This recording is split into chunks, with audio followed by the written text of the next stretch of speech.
original.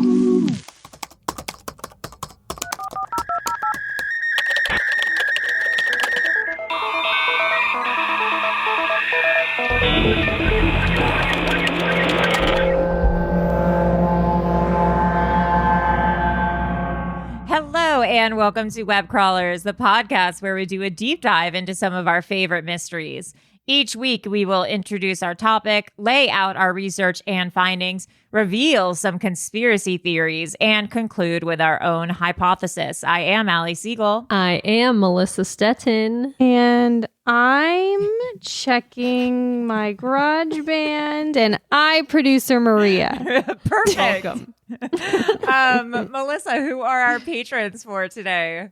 We have Candra, or Condra, like the name, Amanda and David. Welcome to the team. Do we want to announce the winner now, or should we do it during our mailbag? Let's announce it, baby. It's time to announce our Patreon winner. Who's going to get a year free of Web Crawlers Patreon? So, Melissa, who is our reviewer winner? Well, the winner is Amanda. With the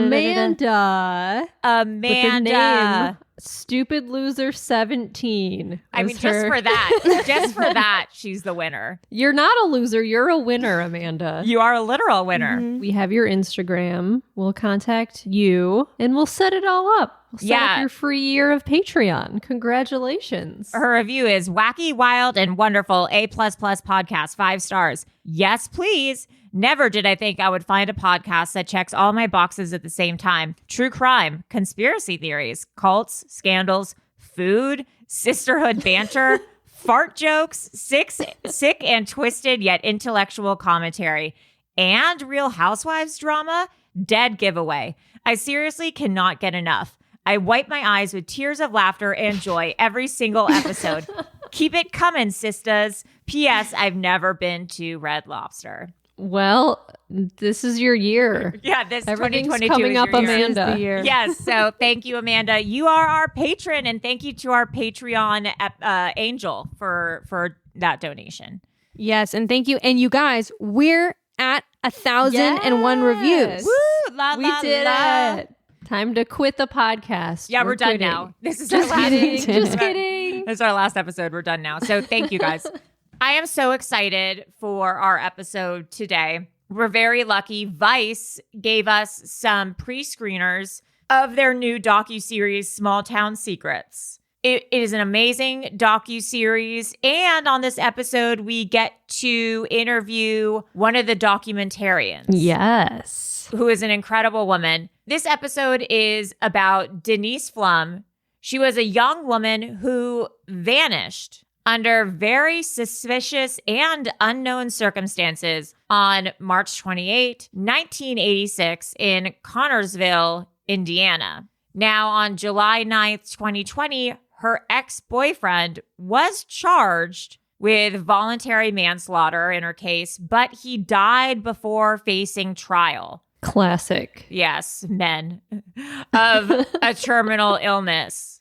Did he actually do it, though? There are a lot of suspects in this case who are still around, still living in this small town. There's also a serial killer who might have done it. The upcoming Vice documentary series, Small Town Secrets, chronicles what happens to Denise and the efforts of detectives and journalists who are trying to bring this cold case back to life. Now, let's get into it. Denise was 18 years old when she disappeared. She was the 6th in her class. She was an athlete, incredibly popular.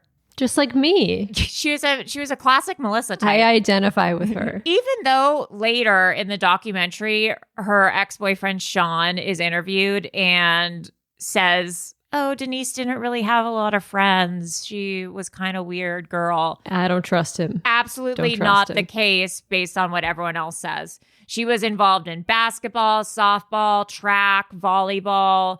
She was a member of the National Honor Society. She was accepted to Miami University in Ohio. Mm-hmm. Is Miami a city in Ohio? It's Miami University in Ohio. I've heard of it. She was planning on majoring in microbiology. She hoped to get a track scholarship. She lived at home in Connersville, Indiana, with her parents, Judy and David, and her younger sister, Jenny. Connersville, much like most of these true crime cases that we look into, is a very small town. Everybody knows everybody. Everyone is up in each other's business. You either know someone or you're related to them somehow. Cool. You're either someone's third cousin or you work with them or go to school with them. One of those kinds of things. Basically, my worst nightmare. The town has been haunted by this case ever since. They don't know what happened. And there's been a resurgence of trying to figure out what happened to Denise. What year was Denise went missing? 1986. March 28, 1986. When's your birthday, Allie? Oh my God. March 9. So I am not Denise reincarnated. Well, You no, never know. You missed it by 20 days. I missed it. So this is what happened to Denise. The night before her disappearance, she went to this huge party with her friend, Kim. The party took place. It was a bonfire. A barn fire. It was a bonfire. It was a bonfire. It was a bonfire. It was a bonfire. I got it. I'm getting everyone in the zone. It was a bonfire party at a barn, which is how things kind of worked in this town. It was a barn It was a fire. bonfire. It was a barn It was a barn fire. You know how it goes. She drove to Glenwood Inn to purchase beer with her friend. 100 or so people were at this party, allegedly partying at a remote farm in town, drinking Did beer. they have fake IDs, or was her friend over 21? They must have had fake IDs. Or did they play Hey Mister? It was also 1986. Oh yeah, no one cared. So, you know, Yes. a little more loosey-goosey And maybe. maybe in a small town, no one really Yeah, no one cared, cares. or their friend was working to register. Yeah. She was hanging out, I guess, a little bit with Sean and making out, even though they had broken up before the party a few weeks before. And Denise was partying a little bit more, trying to get over him, out dating. According to Sean, both Sean and Denise had moved on by the time of this party. During the party, Denise had put her purse down somewhere and she lost it. She was looking everywhere for it, couldn't find it, decided to go home and just come back the next day and get it during daylight. So she went home from the Yeah. party that night and then came back the next morning. So she disappeared To during get the her day. purse. She disappeared during the day the next morning. So she leaves, comes home, goes to bed. March 28th, 1986, the morning before her mom goes to work, Denise says, "Hey, I left my purse at the party. I have to go back and get it or try to find it." None of her friends would go with her to go get it, so she has to go alone. They're probably hungover or have to go to work or something. Denise leaves her house. She walks outside. She talks to her neighbor, Wilma, for a little bit. Wilma recounts seeing her that morning. Her mom recounts seeing her that morning. Denise goes to the car and drives, assumingly towards the party, to get her purse. But we don't know exactly, though, right? We just know that she left her house. She left her house. Yeah, she left her house at 12:30 p.m. without money and without an ID because obviously they were in her purse. The party site was about 15 minutes away. 2 hours later, she's still not home. That's when her mom starts to get a little worried. You know, where's Denise? It should have taken 30 minutes, an hour to come back. Maybe she can't find her purse and so she's looking for it. Maybe she met a friend there. Who knows what happens? 12 hours later, she's still missing. They're freaked out. So Saturday, the Pflums, as a family, start searching. That afternoon, Denise's car is found abandoned outside town 4 miles from the party site. Oh, 4 miles. And she lives about 15 minutes away. Yeah. But we'll find out later that the car is actually close to a different site. Right.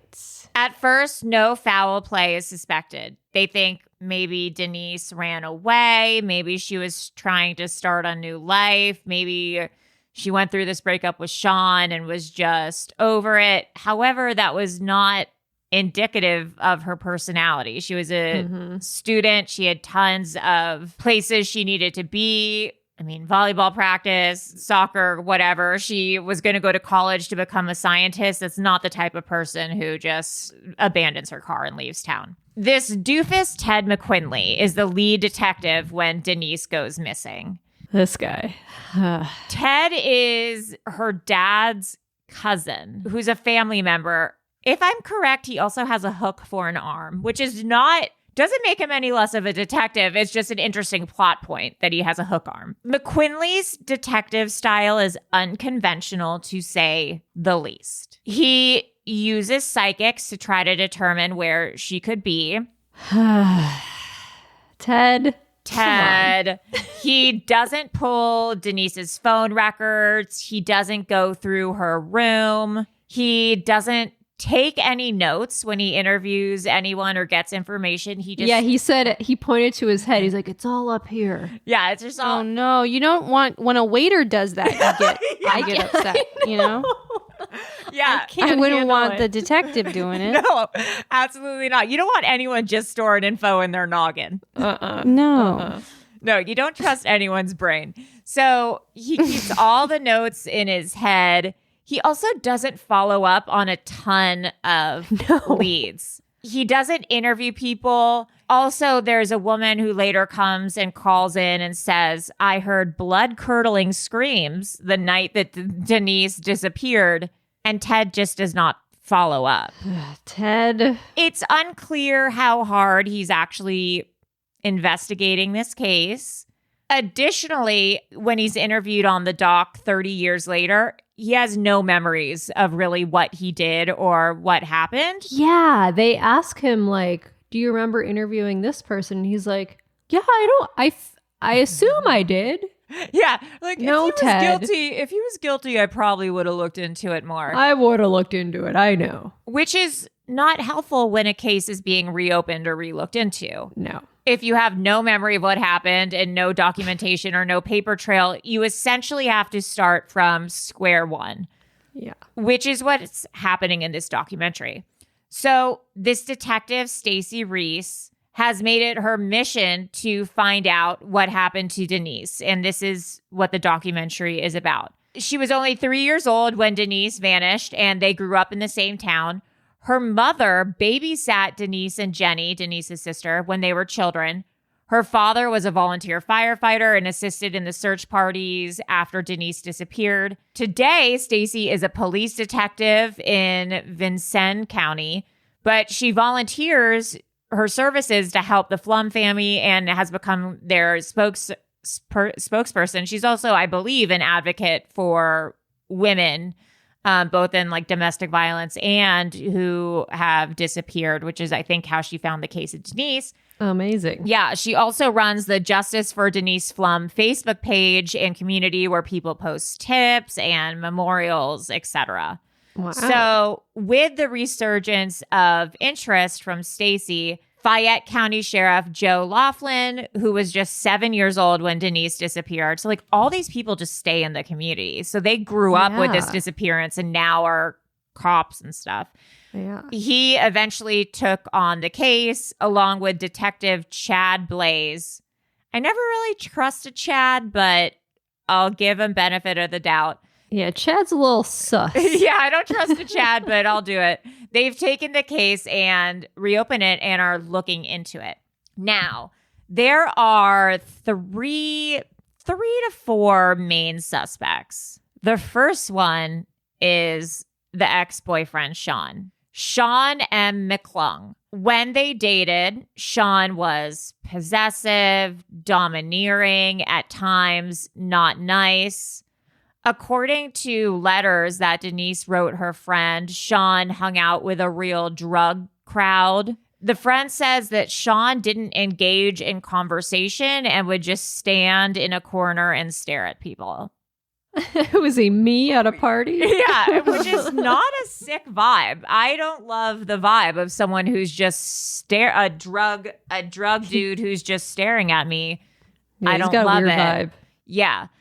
McClung was obviously Denise's boyfriend. They were together for 3 years. They broke up shortly before Denise disappeared, and he was allegedly possessive, potentially in hindsight, emotionally abusive and intimidating. Now the people I think are more aware of emotional abuse and what relationships are like. You're like, oh, Sean, something was a little off there. Yeah.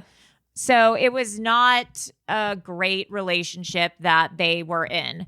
Sean moved right after Denise disappeared, which is also pretty suspect. He also, when Denise disappeared, told everyone not to worry. He was like, don't worry, she's probably going to be found. He was the one, too, who probably told everyone, hey, she probably just ran away. Don't worry about it. Sean, though, has a pretty bad criminal record. Yeah. He was arrested. This is after Denise's disappearance. Was arrested for keeping a girlfriend hostage and captive. Yeah. What? Not good. Not good. He was arrested for domestic violence, assault, confinement, battery against a police officer. Yeah. At this point in the documentary, I'm like, oh, he did it. Yeah, I was he like, oh.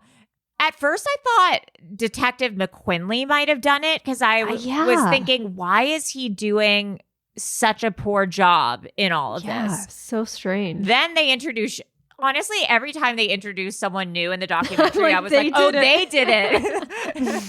Then they introduced Sean, and I was like, oh, okay, Sean did it.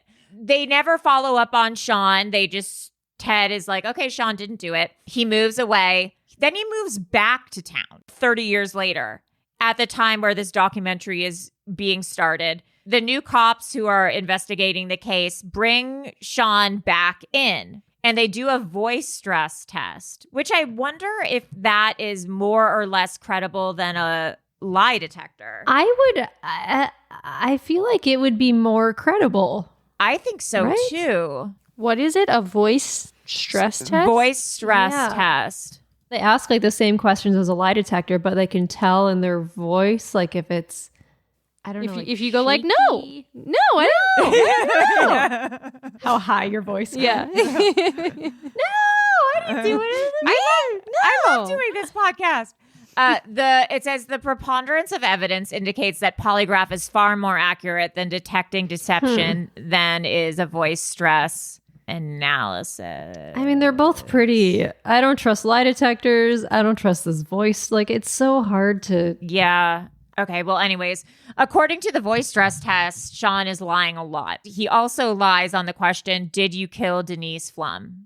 But they can't indict him on that. They can't bring him in on that. But it piques everyone's attention.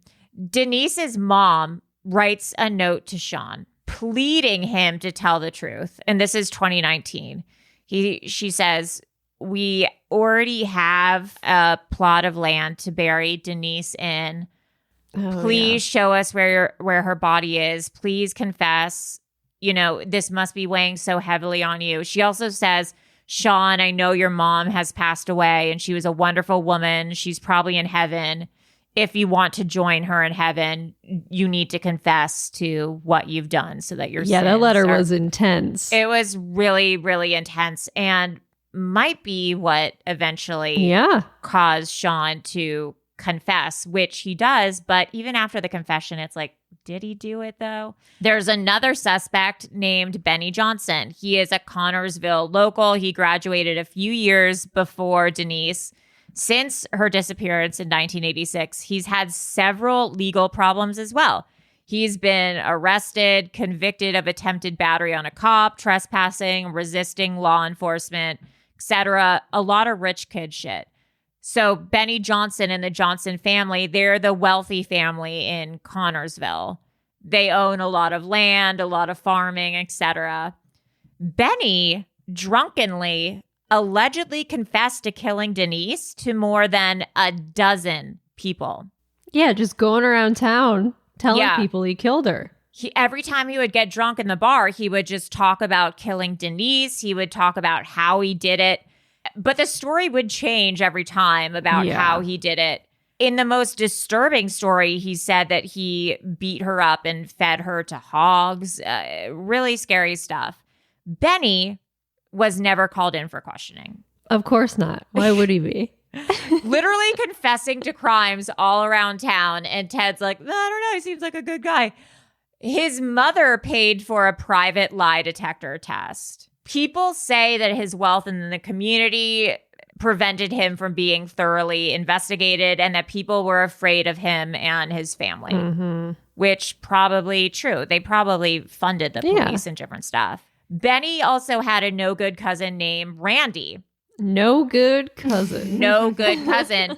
Randy also confessed to the murder of Denise, saying that they beat her up and fed her to the hogs. This is the craziest thing. So Benny has a girlfriend at the time. And Benny, I guess, has a party at one of their cabins the same week Denise goes missing. Benny and his girlfriend go to clean up the cabin before the party. Benny's girlfriend says that there's a ton of blood in the cabin. Yeah, the same week Denise went missing. Yeah, the same week and after Denise goes missing. Benny's girlfriend's like, hey, Benny, what's the deal with all this blood in the cabin? What's the deal with all this blood? And Benny says the blood was there because a girl had lost her virginity the night before. No. Benny's girlfriend is like, it doesn't work like that. That's not. He's like, I don't know if you know this, but I'm a woman and I know how it works and it's not like that. No. So Benny's girlfriend tells the investigators and they, of course, do nothing with that information. She's Crazy. like, hey, I went to a cabin with the guy who's confessing to the murder and the cabin was filled with blood and the detectives don't do anything about it. What are we supposed to do? We're eating donuts right now. Sorry, babe. Sorry, Toots. Cadaver dogs. So later, cadaver dogs smell human remains at a bird sanctuary, which is near. They continue to drain the lake, try to find Denise's body, but it's also raining. So every time they drain the lake, it fills back up with rain. That's crazy. They sift the entire area by hand and they can't find anything. It's just like this agonizing search for Denise and her body, trying to figure out who did it.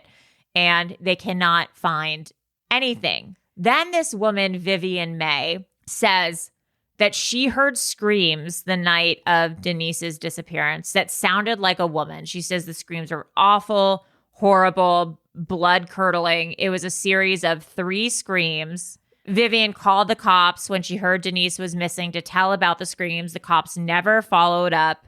The screams came from southwest from where Vivian May lived. And, not surprisingly, Ben Johnson, Benny Johnson's dad, owns the farm and a cabin where the screams were coming from.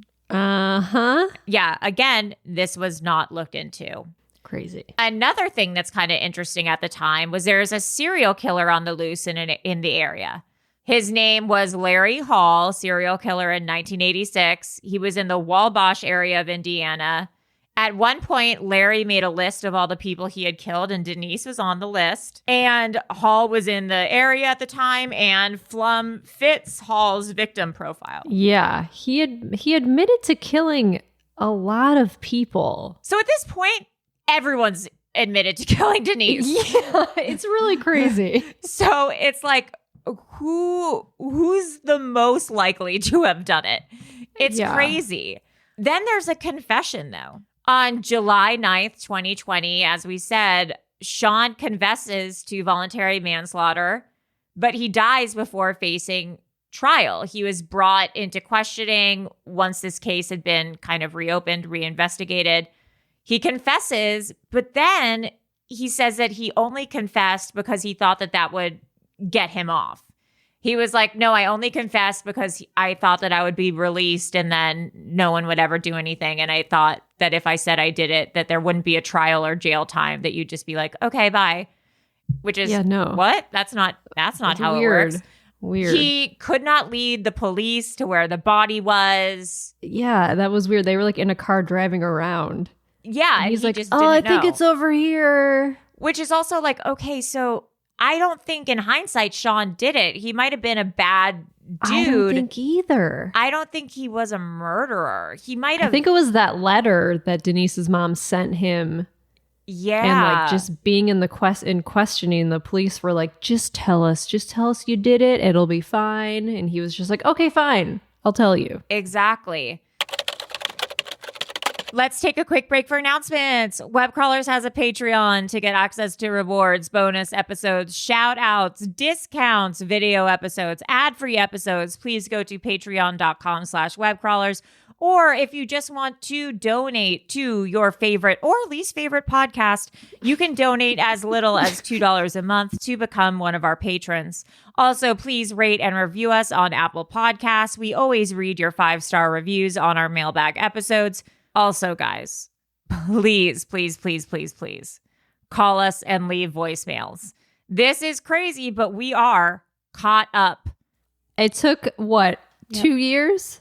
It took 2 years, but we are caught up on your voicemails. Wow. Please call 626-604-6262. Also insert jingle here. 626-604-6262. And say whatever you want to us. Honestly, it can just be nonsense, and we will play it on our mini episodes. We need you. Back to our program.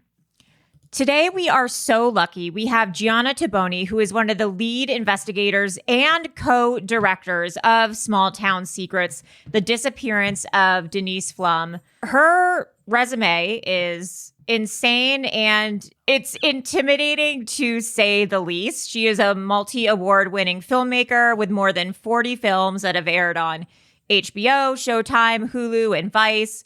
She is a senior correspondent and producer for Vice News. She was one of the first journalists in the world to interview ISIS fighters on the front line in Iraq, among many other things. She was named to Forbes 30 Under 30 list for media. She's a TEDx speaker. She's a Peabody finalist. She's received an Emmy, a GLAAD Award, Front Page, Gracie, and Webby Award for Best Documentary Series. They call that an EGFG. Yeah. We got... You heard of an EGOT. We got an EGFG. She's got to be the only person who has, I mean, incredible. Amazing career. Definitely, this has to be the rock bottom of her career, is being on our podcast. So we are... Dare I say the pinnacle. Or the pinnacle, depending on how you look at it. So we are so lucky to have Gianna and ask her some questions. Okay, Gianna, we did a thorough introduction of you and your terrifying and illustrious bio. But is there any way that you would like to introduce yourself that feels, most authentic to you, or where people can find you or see your work? Sure. I'm a documentary filmmaker. I work for Vice Media. I'm also a mom and San Francisco native. I love helping people tell their stories. This story was an incredible one and very unlike some of the other true crime stuff that we have watched or had access to, and kind of its intimacy in your involvement and also the involvement of the families and the neighborhood in general. What drew you to this case in particular? My co-director, Nicole, and I, and we're good friends. We do a lot of documentaries together. We were in rural Indiana doing a documentary on domestic violence and the broken criminal justice system around it, 3 or so years ago. And we met this advocate who was connecting us with, women for us to interview. And we were having margaritas late one night after a long shoot day, and we were just exhausted and just like glad to be hanging out. And she kind of slowly was like, by the way, I want to tell you about this like cold case in this town that my friend who's a detective is working on. And for me, I was just kind of like, oh man, no. like, true crime. I'm tired. I love this woman, but this is just like, I don't, it's not what we do. Yeah.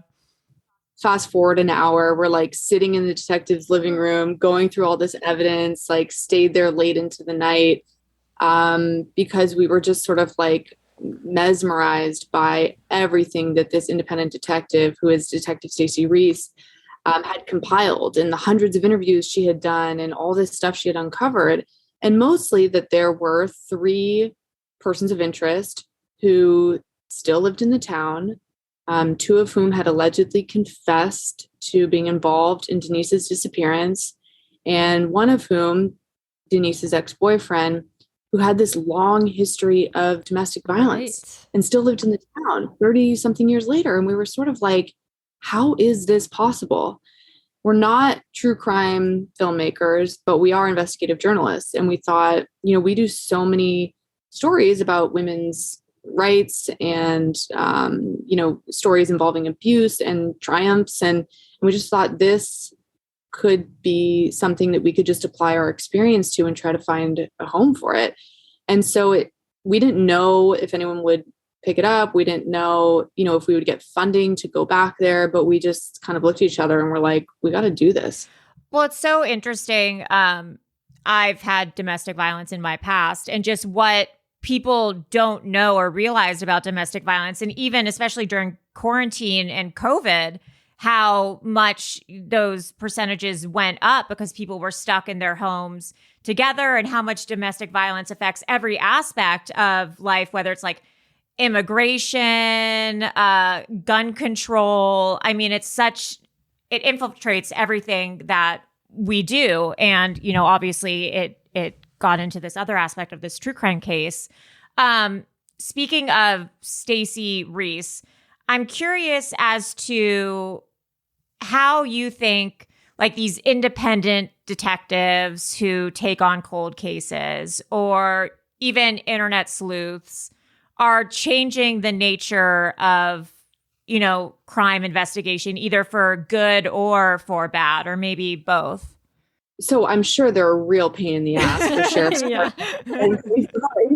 They're like, stop interviewing our suspects, But I think they're really important. I think it's different case to case, county to county. But in this case, I think Detective Stacey Reese has been vital to where the case is today. I mean, you asked Denise's mom, Judy, and she's like, she's the best detective that has worked this case. Like, people wouldn't be paying attention to it if it weren't for her. And mostly that's because she just posted about Denise's 50th birthday a few years ago, and it blew up in their town. Like, she was getting all these shares and likes and everything. And suddenly I think the family realized, like, wow, people still care about our daughter and still care about our family getting justice. And so they started this Facebook page, which is really kind of like fueled investigations. I mean, a lot of like tips and leads come through there, which again is like a pain for the sheriff's department because a lot of it is nonsense.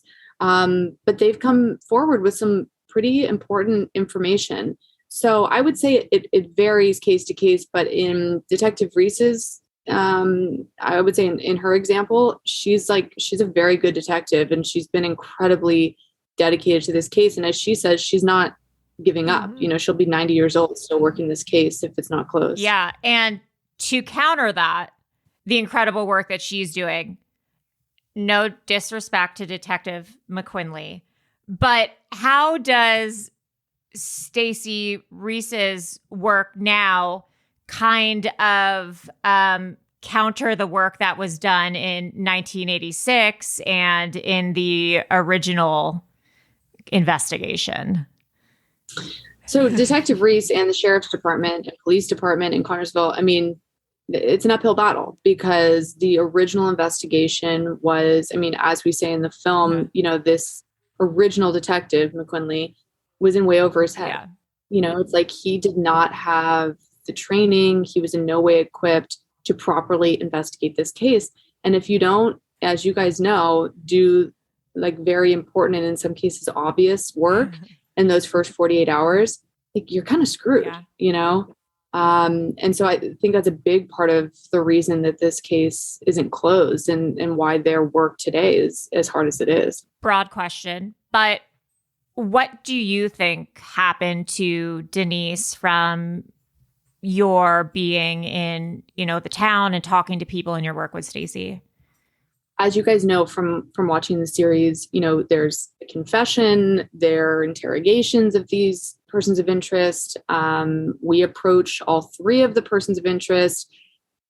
I don't want to give anything away in case anyone listening wants to watch, but I will say that Nicole, my co-director, and I still 3 years later talk every single week about something we didn't learn. Wow. Or what else could have happened that we haven't already learned, whether those confessions are real or not real.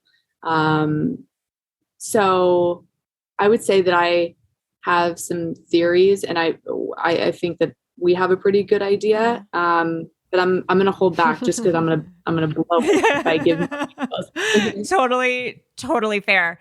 Your biggest takeaway, I guess, from this project, and I'm also curious your work in domestic violence and researching that as well. What's your kind of biggest takeaway in how these cold cases occur? So thanks for sharing your domestic violence experience. I think that's really important because, as you said, it is omnipresent in society. It does not discriminate. Mm-hmm. I mean, anybody and everybody can be affected by this.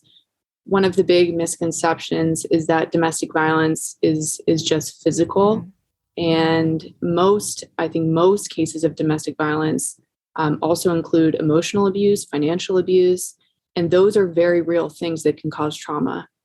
In Denise's situation, there are some people who you'll see in the series who, now looking back on their memories, but also evidence that they think that Denise may have been suffering from some type of other abuse before she disappeared. Mm-hmm.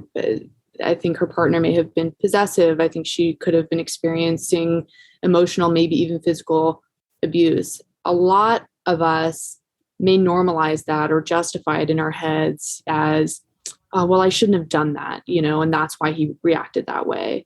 Or it really is my fault at the end of the day because I should have done X, Y, Z. And that's a totally natural thing to try to justify the abuse. But in reality, nobody deserves to be abused in any way. So I think it happens slowly. And one of my good friends is going through this right now. And, it's like, you think because someone cooked you a great dinner and picks the kids up from school that like, how could they be abusive? Right. And it's all manipulation. It's all strategy. And I think that's part of those sort of like Jekyll and Hyde type, personality characteristics. That's how people, I think, get away with it for so long. And that's why I think so many women, suffer from this for years and years before realizing, wow, like that's what I'm experiencing. Maid, I don't know if you guys have seen that series, yes. But that episode, it was like, oh my God, that's like, they captured it perfectly. Oh my God, it gave me the chills. I was like, fuck, that's like, it's so hard, I think, for like so many people to be able to say like, this is what it is. This is what it feels like. In that first episode, it was like, okay, they totally nailed it. Yeah. And also, I mean, to speak to Denise too, just the escalation of where it can lead. It might start with someone throwing a glass, but then you never know. It could lead to a disappearance like Denise Gabby Pflum. Petito. And Gabby Petito. So it's about, seeing the warning signs and then actually having the support and knowledge to do something about it. And things like the documentaries that you're doing are really bringing to light, these are the warning signs. This is what's okay. This is what's not okay. So it's really important work. I'm sure hard work and emotionally taxing work also. Hence the margarita night. My last question is, if you could, and I know true crime isn't really your genre of choice, but if you could look into one cold case or like unsolved mystery and dive into it, what's one that's on your like bucket list or dream list to kind of do? I care so much about the missing and murdered Indigenous women and children in Canada and in the US. And I think people are starting to talk about that epidemic, but not enough.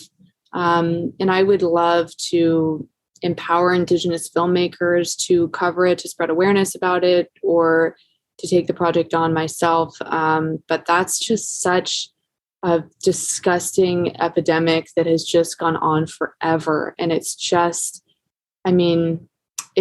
like, I feel so much even thinking about it, because it's so wrong that so many women and children, not only disappear or are murdered, but then what happens to their children? A lot of these women are moms, and it's like, okay, and their children go into the foster care system, and what happens to them? What trauma do they experience?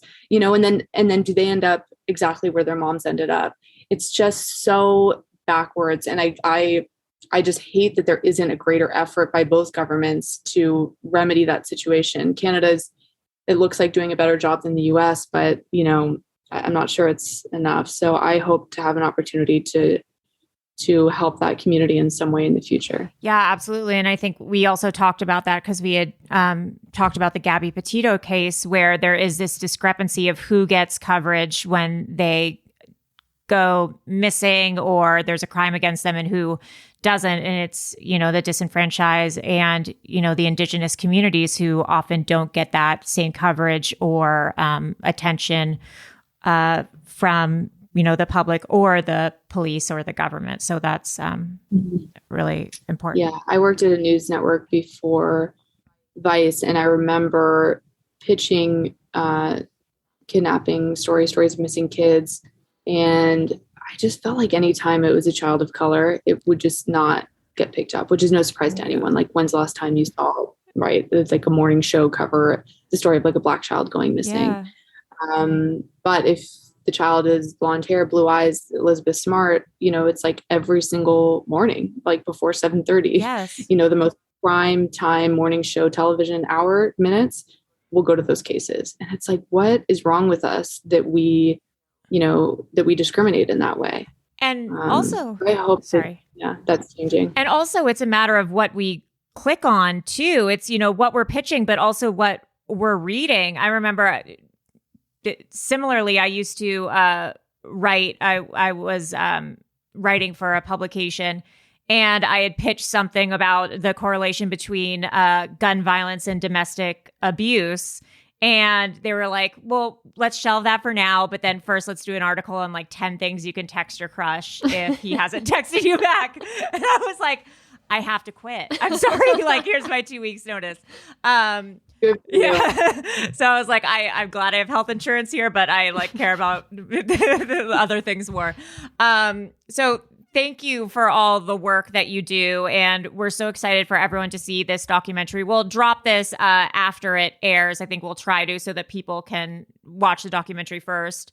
Where can people see some of your other work or follow you if you're interested in being followed online? Maybe not. I don't know. I have enough trolls, so I'm yeah. So I'm on Twitter at Gianna Toboni. That's GIANNA TOBONI, and then at Vice News, Vice on Showtime. We tend to title everything with Vice, every show, every TV network, every website. So just go Vice Gianna Toboni and you'll find me, and we'll definitely send you all the trailer for this, so you can awesome. You can embed that with the episode. Perfect. Thank you so much. We really appreciate it, and we'll send you the episode as well when it comes out. And thank you so much for your time. Thanks for all the work you all are doing. Oh my God, of course. Have a great day. An incredible docuseries with a lot of different suspects. Gianna is remaining quiet about who she thinks did it. Yeah. Unfortunately. I think from all this information that it was definitely someone in this Johnson family. I think so too. Yeah, I think it was Benny maybe it was Benny and Randy together killed her for what maybe they were partying. Well, it's just so weird that it happened the next day. That's what makes me think it was the ex-boyfriend, but then I don't believe his confession because he kept changing his story and he couldn't lead them to the body. But then he just died, so we don't know. Oh, because, okay, so to reiterate, I don't know if I said this, her car was found 4 miles from the party, but it was like 1 mile away from the Johnson land, from the cabin. So right, so maybe somebody drove her car a mile away after they killed her? Maybe Sean was there, but did not physically kill her. I think it was Sean and Benny and Randy. I feel like they all had something to do with it. Yeah, so maybe there weren't cell phones in 1986, right? No. Okay. Maybe those big car phones? The car phones, yeah. So maybe they were still partying on the property. Maybe they had passed out, slept there, then... Yeah, it's for sure possible. Then Denise showed up. Sean was angry or said, hey, let's go to a second location or something if you want to keep the party going. Or maybe she was still trying to or hey, can we go somewhere to talk? And then Benny and Randy are there, and oh God, it's just there's so many weird possibilities, and it's so confusing that everyone has confessed. 3 different people confessed to it. No, 4 different people. Sean, Randy, Benny, and the serial killer all confessed to it. It's so insane. And the detective did nothing. No, it's definitely the detective's fault for not questioning anyone. I feel like if he questioned people that week, we would have a clearer picture of what really happened. But since he was just like, we'll never know. And to this day, we don't know where the body is. So no, after a certain amount of time, you declare someone deceased. But I mean, maybe she's still out there. Although it's unlikely. Right. If you have any idea or any theories about what happened, if you grew up in this town or know about it, Melissa, where can people reach us? You can email us at webcrawlerspod@gmail.com. And you can watch this. Yes. The world premieres Tuesday, January 11th, 2022. Which is today. Oh, shitballs. Wow, look at that. They say you can find Vice TV with an active subscription on Hulu, Fubo, Philo. These aren't real, Maria. Sourdough. Yeah. So it's on Vice TV. We'll put a link to it on our Twitter. We'll link it up. I highly, highly recommend it. It's really riveting. It's 3 episodes. Yeah, it's really great. Good. All right. Well, I am Allie Siegel. I am Melissa Stettin. And I, producer Maria. All right. Bye. Bye.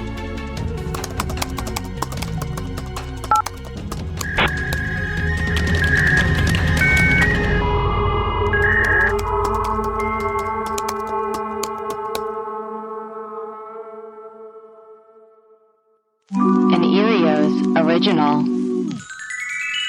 Powered by Acast.